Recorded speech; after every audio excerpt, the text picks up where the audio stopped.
Eu estava resolvendo um pepino no nosso sistema ERP, quando Michael Hartwell entrou e avisou que o filho dele precisaria da minha sala. Eu tinha impedido a empresa dele de afundar por 15 anos, e ele me disse aquilo como se estivesse pedindo para eu empurrar uma caneca para o lado. "E aí, Bob?" falou sem nem tirar os olhos do celular. "Coisa rápida. Austin começa na segunda-feira, ele vai precisar da sua sala." Assim, direto. Sem conversa, sem aviso prévio, absolutamente nada. Austin é o filho dele, 25 anos, recém-formado em MBA e convencido de que entende tudo sobre gestão porque tem 50 mil seguidores no LinkedIn. Ah, e meu nome é Bob Mackenzie. Tenho 47 anos e trabalho com sistemas na Hartwell Industrial Solutions desde que deixei o exército. Na época, eu era especialista em logística em Fort Campbell, cuidando da cadeia de suprimentos de batalhões inteiros. Quando você é responsável por garantir que 3.000 soldados tenham tudo o que precisam no momento exato, aprende uma ou duas coisas sobre manter sistemas funcionando direito. Esse treinamento ficou comigo para sempre. No exército, tínhamos um ditado: planejamento antecipado evita desempenho horrível. Tudo que construí na Hartwell veio dessa mentalidade. Quando cheguei aqui em 2010, os sistemas deles eram remendados e ultrapassados. O software ERP era de 1998. O controle de fornecedores dependia de planilhas de Excel e os relatórios de conformidade só eram enviados quando alguém lembrava antes do prazo. Passei meus 2 primeiros anos apenas tentando entender como aquele lugar operava. A Hartwell fabrica componentes industriais, engrenagens, rolamentos, peças hidráulicas para máquinas pesadas. São 200 funcionários, quase todos muito bons no que fazem, mas com pouca intimidade com computadores. Foi aí que eu entrei. Veja, a indústria funciona como um organismo interligado. Não dá para mexer em um sistema sem bagunçar outros 3. Então, construí tudo sob medida.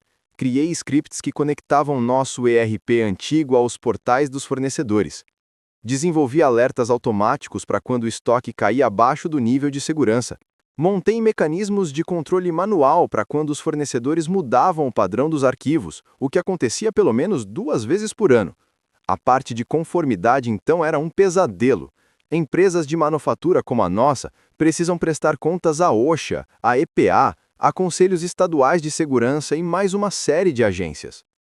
Perder um prazo ou enviar dados incompletos pode fechar uma empresa num piscar de olhos.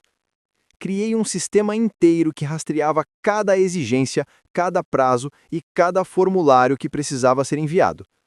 Demorei 3 anos para acertar tudo. Em 2015, a Hartwell funcionava como um relógio. Os fornecedores adoravam trabalhar com a gente porque os pagamentos eram processados sem problema algum, os pedidos chegavam certinhos e sempre tinha alguém para atender as ligações. Na maioria das vezes, este alguém era eu, porque construí um relacionamento direto com cada uma dessas pessoas. Jim, da Midwest Steel, sabia que podia me ligar na mesma hora quando surgia algum enrosco. Sarah, da Hydraulic Supply, mandava e-mails pessoais sempre que tinha estoque sobrando que podíamos comprar com desconto. Michael Hartwell nunca viu nada disso. Para ele, a empresa simplesmente seguia o fluxo. Os pedidos eram cumpridos, os relatórios enviados, os fornecedores pagos. Ele achava que tudo era totalmente automatizado, que sistemas modernos resolviam tudo sozinhos. O que ele não entendia é que, por trás de cada processo automático, havia cerca de 100 horas de programação personalizada e outras 50 horas de manutenção manual. Como o nosso sistema de pagamento a fornecedores. No papel parecia simples. O pedido chega, o material é recebido, a fatura é processada e o pagamento é feito. Na prática, nosso sistema não conversava com metade dos sistemas dos fornecedores. Os formatos das faturas mudavam o tempo todo, ou as confirmações de entrega vinham por e-mail, fax, telefone e às vezes até em bilhetes escritos pelos caminhoneiros. Eu precisava revisar manualmente cada transação para garantir que os valores batiam. Só o fornecedor de aço tinha 3 modelos de fatura, um para material padrão, outro para peça sob encomenda e outro para entrega urgente. O sistema deles gerava números de pedidos que não combinavam com os nossos. Então, criei uma tabela de referência para alinhar tudo. Quando eles trocaram o software de contabilidade em 2018, passei 2 semanas reconstruindo toda a integração. Austin não tinha noção de nada disso. Para ele, eu era apenas um sujeito mais velho num escritório digitando no computador. Provavelmente achou que daria conta de tudo igual, talvez até mais rápido, já que cresceu mexendo em tecnologia. Michael ficou parado no meu escritório como se tivesse acabado de resolver um problema mundial. Finalmente levantou os olhos do celular, parecendo até surpreso por eu não reclamar. Claro, respondi. Só isso. Um simples claro. Ele assentiu e saiu, achando que tinha resolvido tudo com maestria. Fiquei ali sentado por uns 20 minutos, olhando para o escritório que tinha sido meu centro de operações por mais de uma década. Meu certificado do Exército pendurado ao lado dos 3 prêmios de segurança que nossa divisão ganhou sob a minha supervisão. O quadro branco onde eu acompanhava prazos com fornecedores. O segundo monitor onde deixava todos os painéis de conformidade rodando.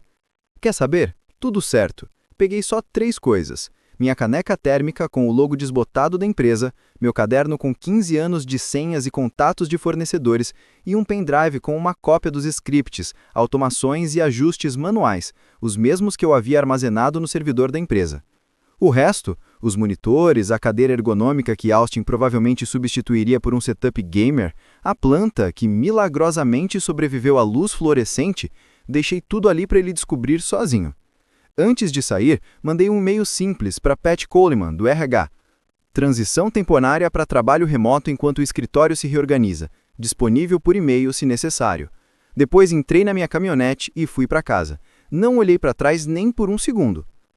Segunda-feira de manhã chegou, e eu, da mesa da cozinha, vi Austin postar sobre seu primeiro dia no escritório. O garoto levou um Ring Might para uma fábrica? Postou no Instagram com uma legenda falando sobre renovar a energia de um setor tradicional. Quase derrubei o café. A verdade é que a diretoria não entendia o que eu realmente fazia ali. Só sabiam que, quando os fornecedores ligavam com problemas, eu resolvia. Quando o software de conformidade travava durante as auditorias, eu consertava. Quando nosso maior cliente precisava que pedidos urgentes passassem pelo sistema, eles passavam. Todo mundo achava que era tudo automático, que os computadores se viravam sozinhos. O que ninguém imaginava era que eu tinha passado 15 anos montando um ecossistema personalizado que parecia automatizado, mas dependia de intervenção humana o tempo todo. Como o nosso relatório diário de operações, enviado toda terça-feira às 8h15 em ponto, Austin provavelmente achava que aquilo se mandava sozinho.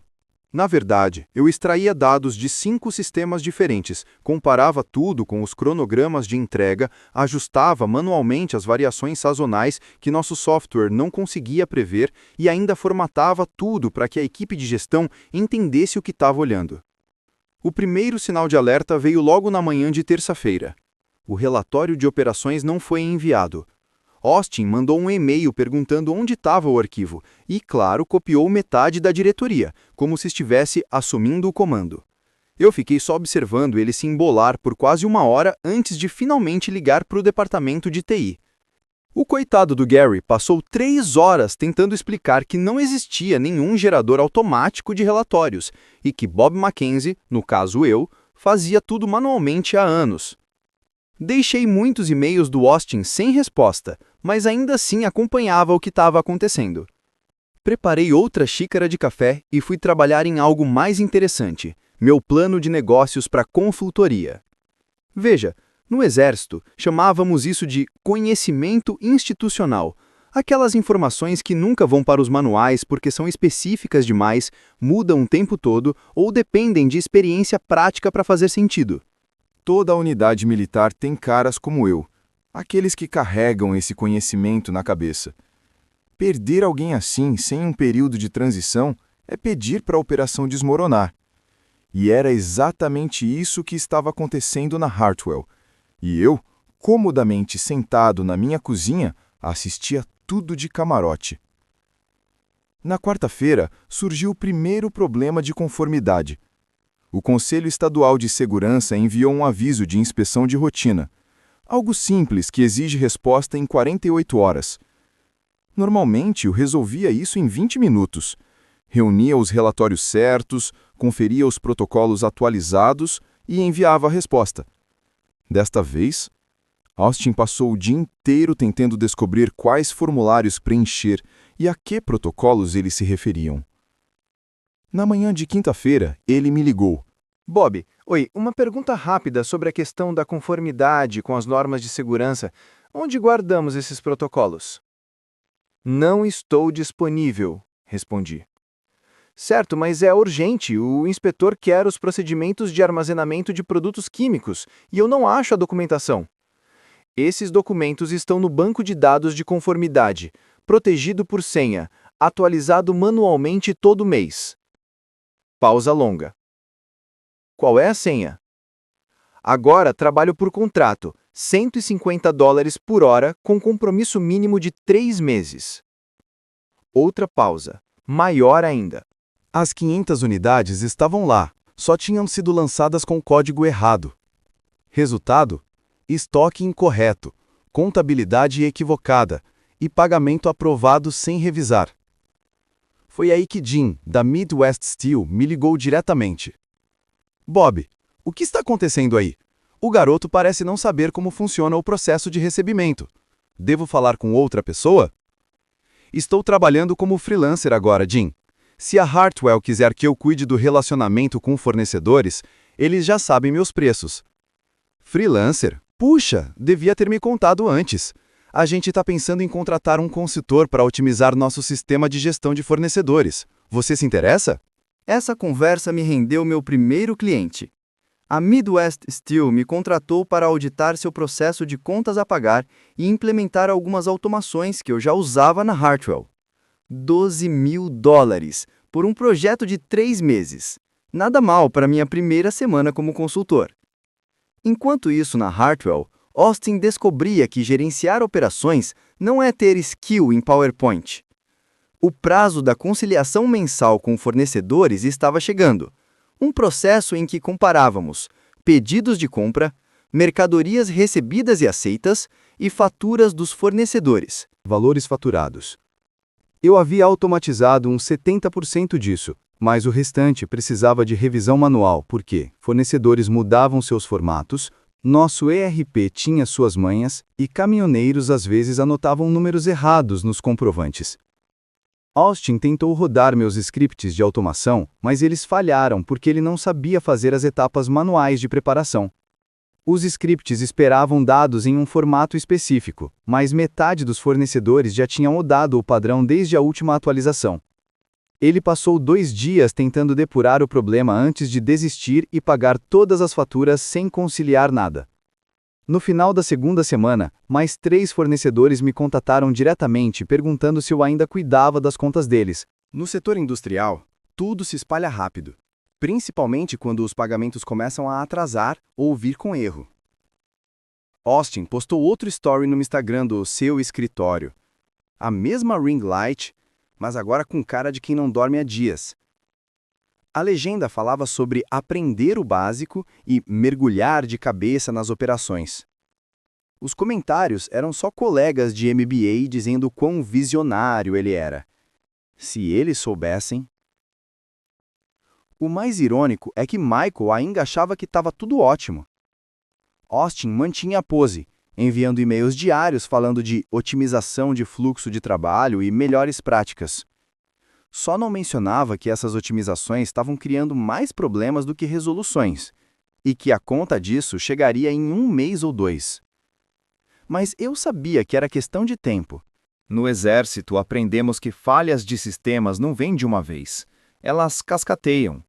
Um problema pequeno cria outro, que cria outro, até que tudo para.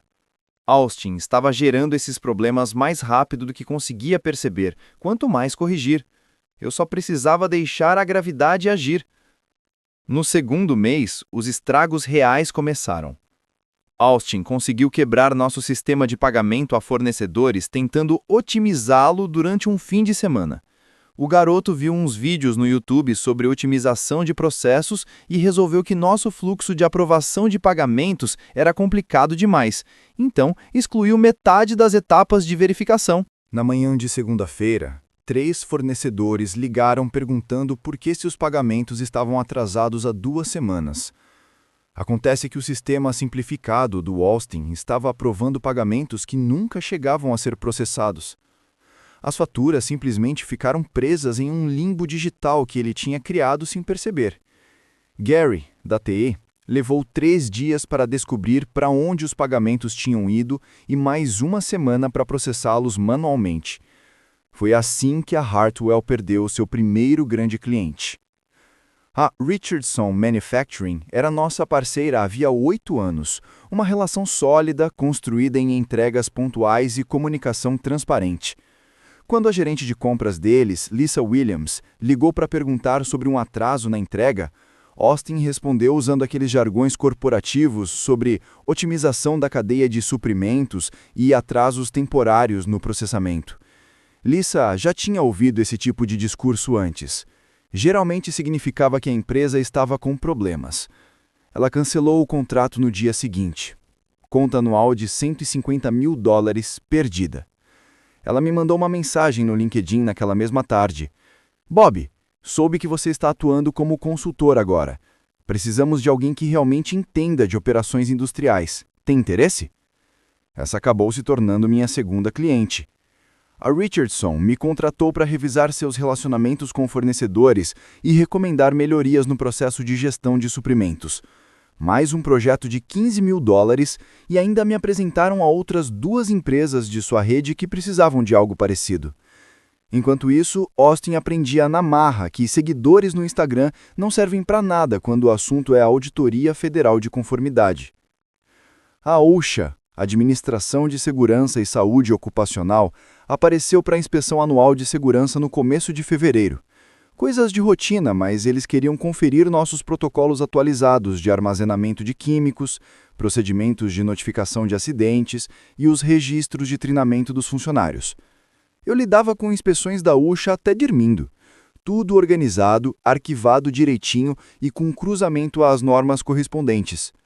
Geralmente levávamos cerca de 2 horas para reunir toda a documentação e explicar nossos procedimentos ao inspetor. Austin passou 3 dias inteiros correndo pela fábrica, tentando localizar documentos que simplesmente não existiam, no formato exigido pela OSHA. Nossos procedimentos de segurança estavam todos lá, mas espalhados por vários sistemas, alguns em arquivos digitais, outros em pastas de papel, e alguns só na cabeça de funcionários antigos que faziam tudo igual havia anos. O inspetor não ficou nada impressionado. Registrou 6 infrações por documentação inadequada e deu a Hartwell 30 dias para apresentar os relatórios de conformidade corretos. Isso acionou automaticamente uma revisão por parte da nossa seguradora, que aumentou nossos prêmios de responsabilidade civil em 40%. Michael me ligou naquela tarde. Primeira ligação em 6 semanas. Bob, tivemos um problema na inspeção da OSHA. O Austin está se afogando nas questões de conformidade. Você poderia vir por 1 ou 2 dias só para nos ajudar a colocar as coisas nos eixos? Agora eu trabalho por contrato, respondi. Mínimo de 3 meses, taxa mensal de $12 mil. Silêncio demorado. 12 mil? Bob, isso é mais do que te pagávamos em 3 meses. É verdade. Mas antes você tinha todo o meu tempo e conhecimento. Agora só recebe isso quando paga como todo mundo. Todo mundo? Tenho 4 clientes agora, Michael. Richardson Manufacturing, Midwest Steel, Industrial Components Corp. E Parker Hydraulics. Todas empresas que valorizam experiência, não diplomas de MBA. Outra pausa. Precisamos conversar pessoalmente sobre isso. Pode agendar uma consulta. Tarifas padrão se aplicam. Ele desligou. Naquela semana, a notícia começou a circular rápido no setor. O mundo da manufatura é pequeno. Gerentes de compras conversam entre si, fornecedores sabem quais empresas são organizadas e quais são um pesadelo. Quando os pagamentos começam a atrasar, quando pedidos são processados errado, quando funcionários antigos somem do nada, todo mundo percebe. Jim, da Midwest Steel, mencionou meu trabalho para um colega da Great Lakes Bearing. Isso gerou outro projeto. Sarah, da Hydraulic Supply, me recomendou para uma empresa em Toledo que precisava de orientação para implementar um novo sistema de gestão de estoque. Em março, eu já estava recusando trabalhos porque não conseguia dar conta sozinho. Foi quando tomei minha primeira grande decisão de negócios. Contratei Janet Rodrigues, uma das profissionais que a Hartwell havia dispensado em janeiro. A melhor planejadora de produção com quem já trabalhei, com 15 anos de experiência, havia sido demitida porque a Austin precisava redimensionar a equipe. Ela aceitou a oportunidade de trabalhar comigo sem pensar duas vezes. Depois, trouxe Gary Walsh, supervisor de manutenção que estava na Hartwell fazia 12 anos antes de cair na segunda rodada de cortes. Gary conhecia cada máquina daquele chão de fábrica como se fossem carros dele. Resolvia problemas que a maioria dos engenheiros não conseguia nem com manuais e computadores. Montamos nossa empresa no escritório do meu porão e nos chamamos de Mackenzie Industrial Consulting. Nada sofisticado, mas em 2 semanas já tínhamos 6 projetos em andamento e uma fila de clientes esperando. A ironia não me escapou. A Hartwell estava cortando funcionários experientes para economizar, enquanto me pagava 3 vezes o meu antigo salário para fazer consultoria para os concorrentes deles. Austin tentava tocar as operações com um MBA e um ring light, enquanto eu construía um negócio usando justamente o conhecimento que eles decidiram que não precisavam. Mas a melhor parte foi acompanhar a evolução das redes sociais do Austin.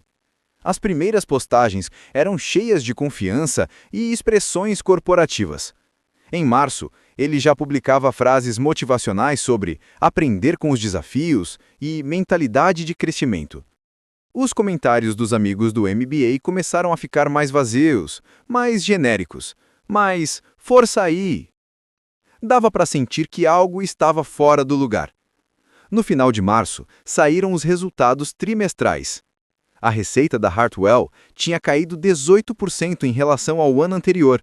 Os custos operacionais aumentaram por causa do acréscimo nos seguros, das taxas de consultoria e das ineficiências criadas pelas otimizações do Austin. Mais 2 clientes importantes mudaram de fornecedor, alegando problemas com confiabilidade de serviço. O preço das ações caiu de $34 para $28. Ainda não era um desastre, mas suficiente para chamar a atenção do conselho. Michael convocou outra reunião com a diretoria. O boato era de que algumas perguntas delicadas estavam sendo feitas sobre as mudanças operacionais. Austin sequer foi convidado. Mas eu estava tão ocupado que nem dei muita atenção. A Mackenzie Industrial Consulting já tinha agenda cheia até junho, com solicitações chegando mais rápido do que conseguíamos responder. A verdade é que havia uma grande demanda por gente que realmente entendesse como operações de manufatura funcionam no mundo real, e não apenas em apresentações bonitas de PowerPoint. Em junho, a Hartwell já estava mergulhada em uma crise completa. Austin conseguiu derrubar o sistema principal de controle de estoque durante uma suposta atualização de rotina, que acabou sendo tudo menos rotineira. 3 dias inteiros de inatividade significaram que eles não conseguiam processar pedidos, acompanhar remessas e nem sequer informar aos clientes o que havia disponível no estoque. A gota d'água veio quando o maior cliente que ainda restava, a Industrial Dynamics, cancelou o contrato depois que um carregamento de componentes hidráulicos chegou com 2 semanas de atraso e faltando metade do pedido. Uma conta anual de $280 mil. Perdida. O diretor de compras me mandou um e-mail no mesmo dia. Bob, precisamos de parceiros confiáveis. Qual é a sua disponibilidade? Foi aí que Michael apareceu na porta da minha casa. Vi seu BMW entrando na minha garagem pela janela da cozinha. O mesmo sujeito que tinha entrado no meu escritório 5 meses antes como se fosse o dono do mundo, agora estava sentado dentro do carro por uns 10 minutos, como se estivesse reunindo coragem para bater à minha porta. Quando abri, ele parecia ter envelhecido uns 2 anos em poucos meses. Gravata frouxa, cabelo bagunçado, aquela autoconfiança corporativa tinha evaporado. Bob, disse ele, precisamos conversar. Afastei-me para o lado e deixei ele entrar. Servia um uísque para mim, parecia ser o tipo de conversa pela qual eu podia querer algo forte. Não ofereci um para ele.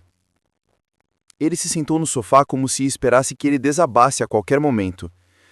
Começamos falando sobre contratempos temporários, dificuldades de expansão, a ideia de que Austin só precisava de mais tempo para se adaptar, todo aquele discurso corporativo que a gente usa quando tenta evitar admitir que cometeu um erro gigantesco.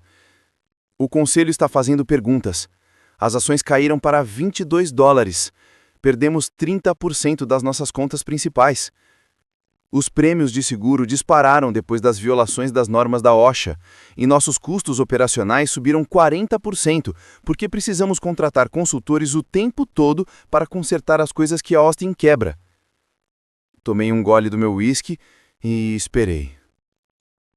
Precisamos de você de volta, Bob. Restabelecemos seu salário completo, um escritório melhor, o que você quiser. Não estou disponível.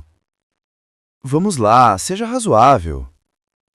Essa sua consultoria é legal, mas não é carreira de verdade.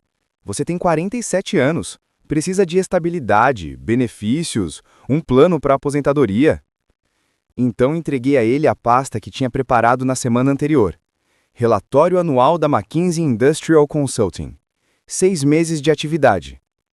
Ele abriu devagar, como se estivesse com medo do que veria lá dentro. Projeções de receita, lista de clientes, métricas de crescimento. O rosto dele passou por umas 5 expressões diferentes enquanto lia. $380 mil em receita faturada? Ele me encarou como se eu tivesse dito que era astronauta. Em 6 meses? 8 clientes ativos agora. Agenda fechada até dezembro. Janet e Gary estão ganhando mais do que jamais ganharam na Hartwell, e estamos pensando em trazer mais 2 pessoas para a equipe. Mas isso é... Ele parou, encarando os números como se eles fossem mudar se ele olhasse tempo suficiente. Isso é mais do que pagamos para você em 3 anos. Esses clientes não acham que eu sou só um homem velho digitando em computadores. Eles entendem o valor de 15 anos de experiência. Sabem a diferença entre conhecimento real e um MBA. Michael colocou a pasta sobre a mesa de centro como se ela pesasse uns 20 quilos. O que você quer que eu diga ao conselho? Diga que vocês jogaram fora toda a base de conhecimento institucional para contratar um influenciador de redes sociais. Diga que você achou que 15 anos de sistemas personalizados e relacionamento com fornecedores poderiam ser substituídos por um garoto com um ring light. Conte exatamente o que aconteceu. Ele foi embora sem dizer uma palavra a mais. 2 semanas depois, a Hartwell anunciou que Austin estava saindo para buscar oportunidades empreendedoras. Em outras palavras, não podemos demitir o filho do CEO, mas podemos sumir com ele. Corria o boato de que o conselho tinha dado um ultimato para Michael consertar a bagunça operacional ou começar a procurar outro emprego. Eles contrataram uma consultoria de Chicago para reconstruir os sistemas. Custou $200 mil em 4 meses para refazer cerca de metade do que eu tinha criado em 15 anos. A outra metade, os relacionamentos com fornecedores, o conhecimento acumulado, as redes informais que faziam tudo andar, desapareceu para sempre. No Natal, as ações da Hartwell tinham caído para $18. Eles demitiram mais 35 funcionários, fecharam o escritório satélite em Toledo e já havia rumores de uma possível fusão. Mais 3 clientes importantes tinham abandonado o barco, e a seguradora ameaçava cancelar a cobertura completamente se eles não resolvessem os problemas de conformidade. Enquanto isso, a McKinsey Industrial Consulting prosperava. Tínhamos saído do meu porão para um escritório de verdade, contratado mais 2 consultores e estávamos com lista de espera de novos clientes. A Industrial Dynamics se tornou nossa maior conta, com um contrato anual de consultoria operacional contínua de $85 mil. A Richardson Manufacturing nos indicou para 3 empresas da rede deles. A Midwest Steel nos contratou para reformular completamente os sistemas de gestão de fornecedores. A melhor parte, porém, não era o dinheiro, era o respeito. Fornecedores que antes me tratavam como apenas mais um funcionário, agora me chamavam de Sr. Mackenzie. Os clientes pediam minha opinião sobre estratégia, não apenas soluções técnicas. Depois de 15 anos invisível, finalmente fui notado. 6 meses depois recebi uma mensagem no LinkedIn de Austin. Ele trabalhava em uma startup em Austin, fazendo marketing de mídia social para uma empresa de tecnologia. A mensagem era curta. Espero que você esteja bem. Aprendi muito observando você trabalhar. Talvez possamos tomar um café um dia e você poderia me passar algumas dicas sobre gestão de operações. Nunca respondi. Algumas lições a gente aprende da maneira mais dura. Hoje em dia, quando jovens executivos me ligam falando sobre otimizar suas operações, faço sempre a mesma pergunta. Quem tem mantido seus sistemas funcionando todos esses anos? Porque em 9 de cada 10 vezes, eles não fazem ideia. Eles acreditam que tudo é automático, que software moderno resolve tudo sozinho. O que não entendem é que por trás de qualquer operação funcionando direito, existe alguém como eu. Alguém que sabe qual fornecedor acionar quando o sistema dá problema, qual intervenção manual funciona quando a automação falha, quais relacionamentos manter para que o negócio continue rodando quando o resto está caindo aos pedaços. Esse tipo de conhecimento não pode ser substituído por um MBA. Não pode ser automatizado por software e muito menos pode ser entregue ao filho de alguém só porque ele tem o sobrenome certo. Mas, normalmente, eles percebem isso, bem na hora em que o preço das ações começa a desabar e os clientes começam a me procurar. A história de Bob McKenzie nos lembra que experiência prática e conhecimento profundo do funcionamento de sistemas complexos não podem ser substituídos por diplomas ou redes sociais. Por trás de processos aparentemente automáticos, há sempre alguém garantindo que tudo funcione, resolvendo problemas invisíveis que muitos nem imaginam. Subestimar essa inteligência operacional pode gerar caos e prejuízos graves. O caso mostra que conhecimento institucional, paciência e atenção aos detalhes são ativos essenciais, e que a confiança cega em ferramentas modernas ou novos talentos, sem experiência real, pode custar caro. Bob também nos ensina que a valorização do saber prático e da competência verdadeira é recompensadora, mesmo quando outros ignoram sua importância. A grande lição do texto é que a experiência prática e o conhecimento institucional são insubstituíveis. Bob passou anos construindo sistemas, mantendo fornecedores e garantindo conformidade, algo que parecia automático para todos, mas dependia de intervenção humana constante. Quando uma pessoa inexperiente assume sem compreensão do ecossistema, erros se acumulam, prejudicando operações e finanças. Isso ensina que, no mundo corporativo, diplomas e aparências não garantem competência. Valorizar colaboradores que conhecem os processos de ponta a ponta, investir em treinamento e respeitar a experiência real é crucial. Além disso, a história mostra que reconhecer oportunidades, como Bob fez com sua consultoria, transforma crises em vantagens estratégicas e abre portas para crescimento sustentável. Agora me diz, qual ação de Austin você considera mais desastrosa e por quê? Se você fosse Michael, confiaria novamente no filho ou mudaria a estratégia da empresa? Escreve aqui nos comentários, eu quero muito saber. E não esquece, deixa também o seu comentário com uma classificação de 1 a 10 para mostrar o quanto você gostou, porque assim eu consigo trazer mais vídeos que sejam interessantes para você. Curta o vídeo e se inscreva no canal para mais histórias que mostram como a experiência de verdade faz toda a diferença.